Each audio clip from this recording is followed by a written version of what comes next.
Okay. Hi, my name is Kelly Herman, and today I will be refuting Mario's speech on anti-vaxxers with his claim of anti-vaxxers are clouding the truth of vaccine safety. So first off, I'm just going to start with his claims. He talks about Andrew Wakefield's study and with the non-safe vaccines. And because no one really doubts the safety of vaccines, the information on Wakefield's experiment is irrelevant, or being irrelevant is a little redundant. And then his second claim, which I'll talk about later, is celebrities do not have the scientific background or professional knowledge to make claims on this, and that celebrities are having this movement that helping the anti-vaxxers. People don't necessarily want to vaccine their children because celebrities are saying they're bad. And then the third point he makes are there are no lethal ingredients in any vaccines, contrary to many anti-vaxxers' claims. This relates, but it doesn't directly answer, especially because it's very vague. It talks about how some doctor somewhere makes a bad call on recalling that vaccines are safer. So in my response to this, my main claim is that the controversy of the topic is not debatable because most people opt out of vaccines for various other reasons. The specific reason for the anti-vaxxers promoters of efforts are very, and that's identified within his definition, and that celebrities don't have the influence that is assumed in the previous argument and are many times misunderstood. So the first point being that nobody really doubts the safety of them. And then that makes it not that controversial. There was actually a study done, the Washington Post reported on a study Usher Pines did in 2011. So over half of unvaccinated adults cited negative perceptions about vaccines, but not about the safety. So 28% of those people that did not get vaccines said, I don't need it. 16% said, I didn't get around to it. 14% said, I don't believe in flu vaccines. And then other ones that are related are not concerned with health, but so 87% of these excuses are not related to health, and 14% are fear of the side effects, which relates to health. So other factors including cost, a dislike of needles, and the lack of availability, which none of these deal with the safety of vaccines. So moving on to my second point, as described by Ross Dodhat, there are 3 different reasons why anti-vaxxers discredit the use of vaccines. So going back to my opponent's definition of the anti-vaxxers, it is people who refuse to vaccinate their children. And then going a little deeper into that, it's defined as in this 3-circle idea. So people are just underinformed and they have a general bias toward the natural or organic. They don't want to put anything like that in their body. The second people are over-informed. People are hypochondriacs and they're afraid of getting the side effects. And then the third reason being people are personally affected by a negative experience. So these are the 3 types that encompass the anti-vaxxer movement. If someone is underinformed, what gives them the credibility to say that vaccines are bad? And if someone is overinformed, then they would be made aware of the recent studies about the safety of vaccines. And if someone is affected by a loved one through an effect, this is an experience many people haven't shared. And so necessarily if it's a personal experience and I'm hearing about how your cousin or daughter was affected by this, I'm not necessarily going to take that as I would if I had my personal experience with it myself. And then so my third point, addressing his point of celebrities do not have the scientific background or professional knowledge to make claims on this.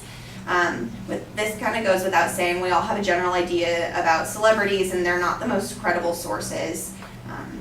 And so, however, so I don't know why people would be listening to them speak about vaccines. However, to indulge the idea of Jenny McCarthy, there are a significant amount of people endorsing vaccines. Many doctors referenced in the opposition do say that vaccines are safe. The Huffington Post quotes a recent interview of Jenny McCarthy. McCarthy said she's been labeled as anti-vaccine due to blatantly inaccurate blog posts about my position that were accepted as true, that public at large, as well as media outlets, who have taken those false stories and repeated them into the headlines. In that interview, McCarthy said she was actually demanding safe vaccines and working to reduce the schedule and reduce the toxins. So in conclusion, due to the fact that anti-vaxxers' various reasons for promoting non-vaccinations are inconclusive, no one doubts the safety of vaccines, the information on Wakefield's experiment being irrelevant due to its redundancy. Celebrities are not a notably credible source, and the vagueness of the proposed lethal ingredients endorsed by the anti-vaxxers and unnamed doctors. In addition, many people do not receive vaccines more popularly for other reasons. This is why the movement of anti-vaxxers criticizing the safety of vaccines is irrelevant.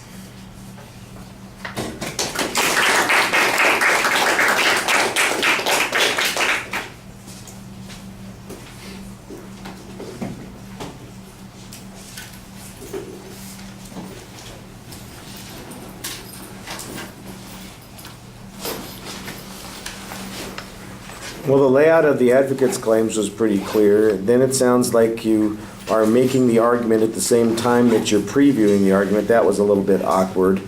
Then you've got a counterclaim or a set of counterclaims that you're going to go for. And I think that those claims need to be signposted more distinctly. And if they apply to some of the advocate's points, you need to make those work. The whole opening section that talks about how people opt out for various reasons, and you've got statistical information that shows why people choose to forego vaccines, especially adults. I thought that that was very effective, showing that it's not really fear of the vaccine itself, but it's a variety of other motivations that people have. And it's not so much that they are opposed to vaccines, but like you said, they don't have time, they're afraid of needles, they just never got around to it, any issues along those lines. Now, you do get to the point where you're talking about the anti-vaxxers, and their primary issue is whether or not they're refusing to vaccinate their children. And I think you kind of summarize what the concept of these anti-vaxxers is, but I didn't hear anything from either side about how widespread this policy is. What's the statistic about the kids who are not getting vaccinated in comparison to the rest of the kids who are getting vaccinated? What's the exposure risk that comes from kids who aren't vaccinated? We don't get any discussion of that. Instead, we just kind of get this summary of what the philosophy of the anti-vaxxers is, that they're hypochondriacs who have this bias toward the organic, and they focus on personal stories instead of scientific data. Then you've got this long convoluted data that says, well, if they're overinformed or if they're underinformed, why are they doing X, Y, and Z? And let's suppose you're correct on any of those points. So what does that tell me about this argument? What inference am I supposed to draw from that? I don't know. So you've got analysis on the argument. You've got an interesting kind of reasoning conundrum that you build up here. But what's the impact of the argument? That I didn't think was very clear at all. The celebrity argument goes the same direction. I think you've got an argument here that basically says the anti-vaccine thing, it's unlikely to be directed by celebrities or influenced by celebrities. The main celebrity that is often attributed to this denies responsibility for these kinds of things. They don't say that people shouldn't get vaccines. They're working to improve the safety of vaccines, although that seems to imply that they believe that there's something dangerous about the vaccine, which but I don't get any information that says the anti-vaxxers are all believing the stuff that comes from the celebrities, or that they're not believing the stuff that comes from the celebrities. I just know that we've got one celebrity who claims they're misunderstood. And so the ultimate impact on this argument is unclear. And it may be because the original argument has the same kinds of problems. Are there people who don't get vaccinated? Yes. Are they poorly informed? Yes. Would it be better for them to get vaccinated? Yes. So where's the dispute on any of this issue? You've just described what's going on, but not that there's a controversy. If you want to say it's caused because celebrities are pushing a false narrative there, then show us the false narrative. That's for the advocate in that situation. Show us the false narrative and show us that it has an impact. Or, as you did, at least in that one section, show that the reason people don't get vaccinated is something else. They've got some philosophy that addresses this issue. They're not driven by the fear mongers of the anti-vaxxers. All right, thank you.